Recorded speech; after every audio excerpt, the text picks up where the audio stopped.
Hello friends, welcome to movie meter. और आज के वीडियो में हम बात करेंगे लव एंड मॉन्स्टर मूवी की। यह एक एडवेंचर और थ्रिलर मूवी है। हाल ही में रिलीज हुई इस फिल्म को IMDb पर 7.2 आउट ऑफ 10 स्कोर मिला है। वही रोटन टोमेटो पर इसे 90% एंड ऑडियंस स्कोर 96% जितना मिला है, जो कि एक बढ़िया स्कोर है। अगर आप ऐसी ही मूवी की एक्सप्लेनेशन देखना चाहते हैं तो इस चैनल को सब्सक्राइब करना ना भूलें और साथ में बेल आइकॉन पर प्रेस कीजिए, जिससे मेरी अगली सभी वीडियो की नोटिफिकेशन आपको मिल सके। मैं ऐसी ही मूवी की लिंक डिस्क्रिप्शन में दे देता हूँ, आप वहां से वो वीडियो देख सकते हैं। और अगर आप चाहे तो आई बटन पर क्लिक करके भी वो सभी वीडियो देख सकते हैं।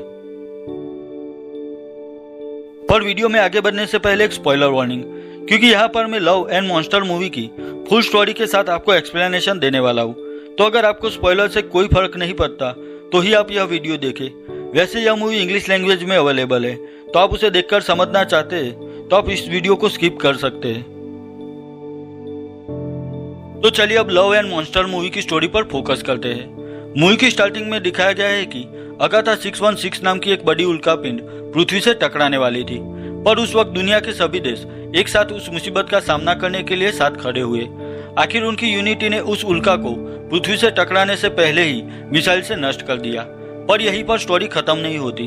दरअसल अगाथा 616 के नष्ट होने के बाद बहुत सारा केमिकल पृथ्वी पर गिरा। केमिकल की बारिश हुई। उस केमिकल के संपर्क में दुनिया के कुछ एनिमल्स आए और उसके बाद वह सब बदलने लगे, यानी कि वह इंसानों को खाने लगे। एंट्स, लिजर्ड्स, कॉकरोच, मगरमच्छ, कोई भी जीव जिसे आप जानते हो सब बदल गए। यानी कि जिन जंतुओं को हम दवाई छिड़क कर मार डालते थे या फिर चुटकी में मसल देते थे, वो सभी आज हमें जिंदा निकल रहे थे। अब उन जानवरों के हमले से सिर्फ एक ही साल में दुनिया की ह्यूमैनिटी ऑलमोस्ट 95% खत्म हो गई, और जो 5% लोग बच गए थे वो पैनिक रूम, अंडरग्राउंड बंकर और ऐसी जगहों पर रहकर सर्वाइव कर रहे थे। अब नेक्स्ट सीन में जोएल नाम का एक लड़का दिखाया गया है, जो कुछ बचे हुए लोगों के साथ पिछले 7 सालों से एक अंडरग्राउंड बंकर में रह रहा था। उस बंकर में ही सभी लोग एक साथ रहते थे। वो फ्रूट और वेजिटेबल भी वही उगाते थे। इवन उनके पास एक गाय भी थी, जिसका भी नाम उन्होंने गर्टी रखा था। उनके पास बहुत सारे हथियार भी थे और बहुत सारा खाना भी स्टोर किया गया था। जोएल के पास मेविस नाम का एक रोबोट भी था, पर उसकी बैटरी डाउन थी। बस ऐसे ही रोज उस अंडरग्राउंड बंकर में उनकी लाइफ चल रही थी। अब जोई 7 साल पहले की बात याद करता है। वह उसकी गर्लफ्रेंड एमी के साथ एक कार में बैठा था। दोनों फ्यूचर प्लानिंग पर सोच रहे थे। तभी अचानक उन्हें मिसाइल से हुए ब्लास्ट के बड़े धमाके की आवाज सुनाई देती है और वह दोनों वहां से चले जाते हैं। वह दोनों अब अलग हो गए थे। एमी जिंदा थी और दूसरे बंकर में सेफ थी। जोएल और एमी रेडियो से बात करते थे। अब अचानक से एमी से बात कट हो जाती है और जोएल को कुछ भयानक आवाजें सुनाई देती है। जोएल समझ जाता है कि एमी खतरे में है, तो वह सभी लोगों को बुलाता है। एमी जोएल के बंकर से 85 माइल्स यानी कि अप्रोक्स 135 किलोमीटर दूर थी। वह सब लोगों को एमी की कॉलोनी ढूंढने के लिए रिक्वेस्ट करता है, पर वहां पहुंचने में कम से कम 7 दिन लग जाएंगे और वही उस भयानक जानवरों का भी डर था। सब लोग जोएल को एमी को भूल जाने के लिए कहते हैं, पर जोएल किसी की नहीं सुनता और आखिर एमी को ढूंढने के लिए उस भयानक सफर पर निकल पड़ता है।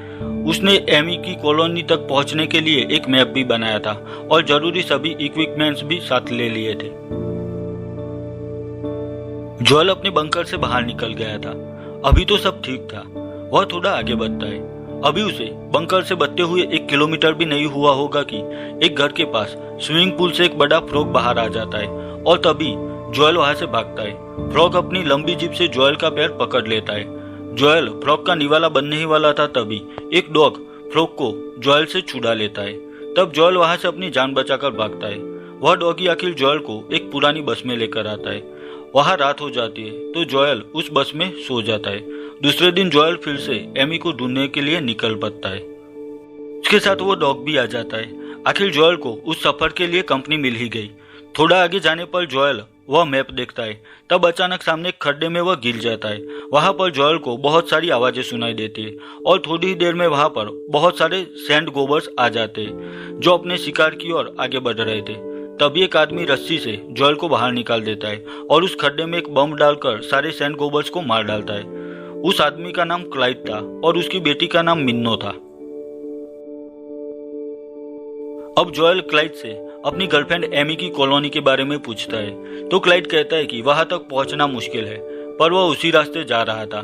तो आखिर जोएल अपने डॉग के साथ क्लाइड और मिन्नो के साथ निकल पड़ता है। कुछ दिन के सफर के बाद जोएल क्लाइड और मिन्नो के जरिए बहुत सारी स्किल्स सीख रहा था। वह ऐसे हालात में भी कैसे सरवाइव कर सकते हैं यह सब समझ रहा था। उन सभी में अच्छी अंडरस्टैंडिंग होने लगती है, पर आखिर एक वक्त ऐसा आ जाता है कि क्लाइड और मिन्नो को जोएल और उस डॉग से अलग होना पड़ता है, क्योंकि उन दोनों का सफर अब अलग था। वह दोनों जोएल को अलविदा और बेस्ट ऑफ लक कह के अपने सफर में निकल पड़ते हैं। जोएल अब उस डॉग के साथ मैप के सहारे आगे बढ़ता है। वहां पर आगे एक तालाब उसे दिखाई देता है और फिर कोई आवाज सुनकर वह डॉग एक बोट के नीचे छिप जाता है। जोएल देखता है तो पीछे एक बहुत बड़ा सेंटीपेड था जो जोएल को उठाकर दूर फेंक देता है और उस डॉग को बोट से बाहर निकलकर पकड़ लेता है। वह सेंटीपेड उस डॉग को खाने ही जा रहा था, तभी जोएल एक तीर सेंटीपेड पर चलाता है तो वह उस डॉग को छोड़कर जोएल को मारने के लिए आगे बढ़ता है, पर तभी जोएल फिर से तीर सीधा सेंटीपेड के सिर पर मारता है और आखिर वह भयानक जानवर मारा जाता है। जोएल ने आखिर अपने प्यारे डॉग को बचा लिया था। भारी बारिश होने लगती है तो जोएल उस डॉग के साथ एक इलेक्ट्रिक शॉप के पास आ जाता है। उसे कोई हेलो कहकर पुकारता है तो जोएल उस शॉप में जाकर देखता है तो वहां पर एक रोबोट था जिसकी 51 मिनट जितनी बैटरी अभी बाकी थी। वह उस रोबोट की पावर की मदद से अपनी गर्लफ्रेंड एमी से बात करता है और उसे कहता है कि वह उसकी कॉलोनी के नजदीक है और वह जरूर उसे बचा लेगा। एमी भी कहती है कि उन पर कुछ जानवरों ने हमला किया था, पर अब भी कुछ लोग उस कॉलोनी में बच गए हैं।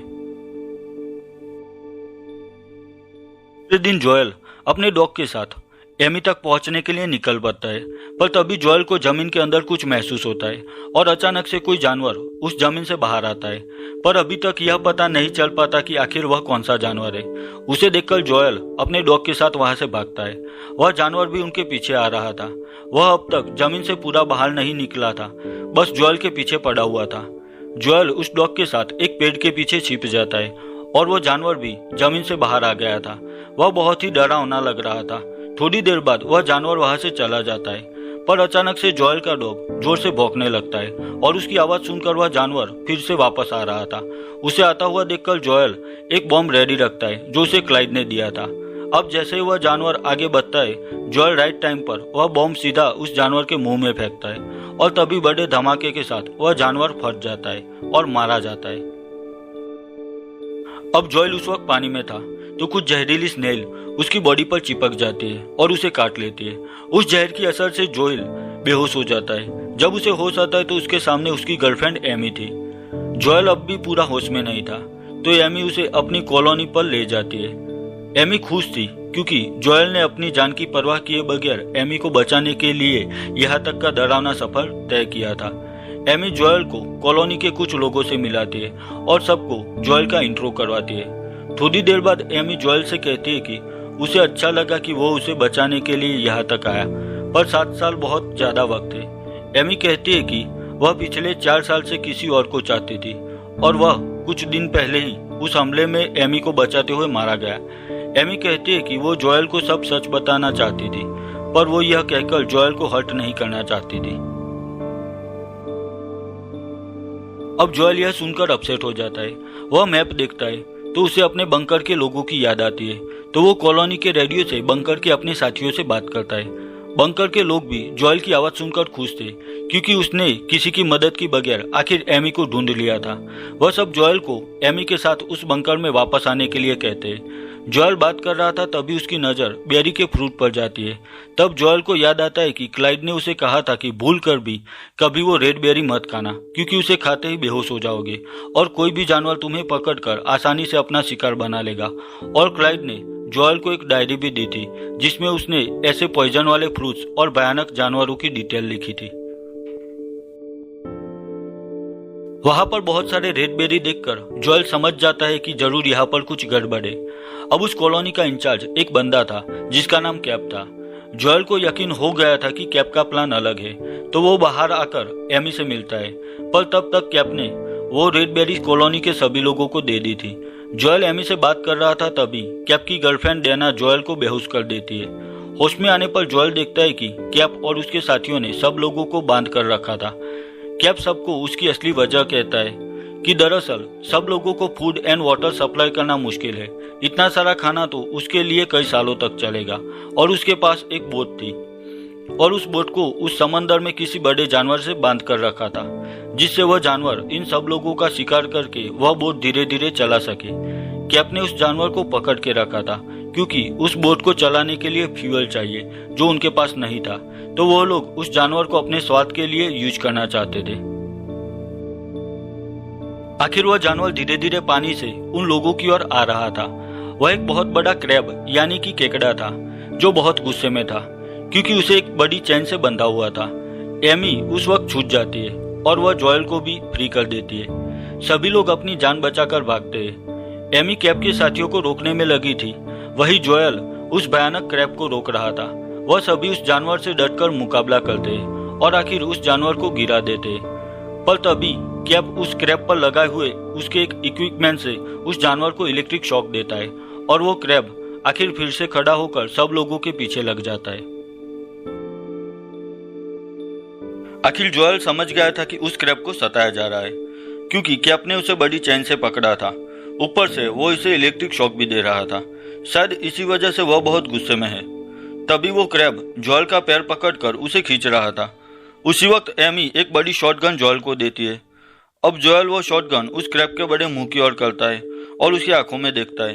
जोएल अगर चाहता तो एक ही धमाके से उस जानवर के सिर के चिथड़े उड़ा सकता था, पर वो ऐसा करने की वजह उस बड़ी चैन पर निशाना लगाता है जिससे उस क्रैब को बंधा गया था।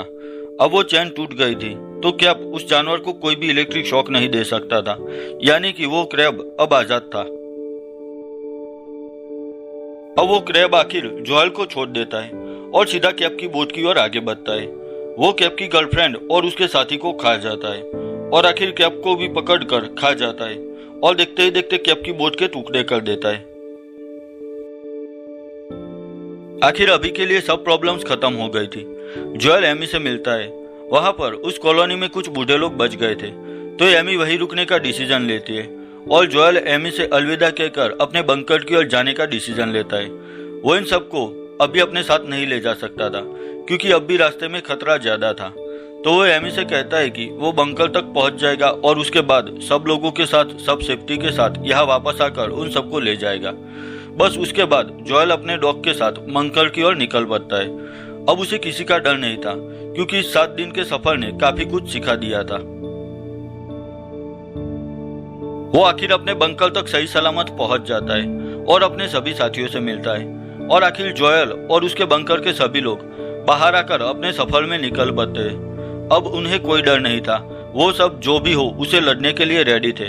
और आखिर में जोएल के फ्रेंड क्लाइड और उसकी बेटी मिन्नो को भी दिखाया गया है जो एक बड़े माउंटेन पर सब लोगों के आने की वेट कर रहे थे। और बस यहीं पर लव एंड मॉन्स्टर मूवी खत्म हो जाती है।